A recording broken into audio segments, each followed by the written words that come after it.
125 лет назад, в эти январские дни, родился мальчик с редким именем Исидор в семье зажиточного крестьянина-скотовода в Харбаласском наследии Верхневилюйского улуса. Старательный, любознательный, он после начальной школы в наследии и реального училища в Вилюйске продолжил учебу в Якутске, где заканчивал учительскую семинарию. Здесь Барахов знакомится с государственным деятелем Емельяном Ярославским, занимается в его революционном кружке. Так начинается его политическая жизнь. Его молодость пришлась на годы судьбоносных событий 20 века. Вся его короткая, но яркая жизнь была посвящена служению родной республики, отстаиванию интересов ее жителей. Борющийся за справедливость, за светлую жизнь своего народа, Исидор Никифорович, первый из якутов, становится руководителем Якутии. В Москве Барахов защитил кандидатскую диссертацию. После себя он оставил много интересных научных статей и исследований. Первым поднял вопросы разграничения полномочий между органами государственной власти и региона и страны. Основное содержание национального вопроса, как и в других районах Федерации, он видел в устранении отставания якутского народа в хозяйственной деятельности, политике и культуре. Вместе с другими известными людьми республики проводил кропотливую работу по отстаиванию границ вновь образованной Якутской АССР. Он стоял у истоков создания и развития золотодобывающей промышленности на Алдане.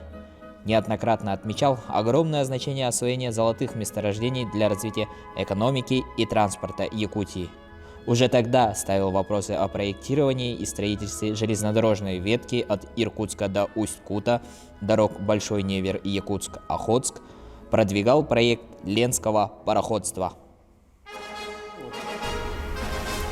Великая заслуга Исидора Никифоровича в разработке письменности на якутском языке. В 1922 году в школах республики ввели обучение на якутском языке.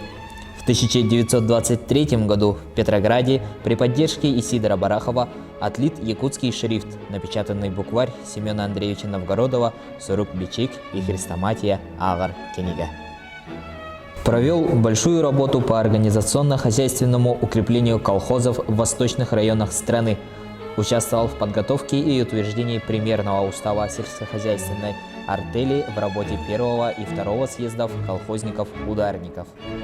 В 1938 году Исидор Никифорович был необоснованно репрессирован и приговорен к высшей мере наказания по делу антисоветской националистической организации.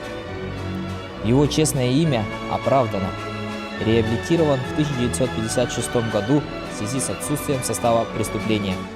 Потомки помнят и хранят память о выдающемся государственном деятеле. Личность Исидора Никифоровича, его деятельность является примером самоотверженной работы во благо нашей республики. Высказанные им идеи не теряют своей актуальности и сегодня.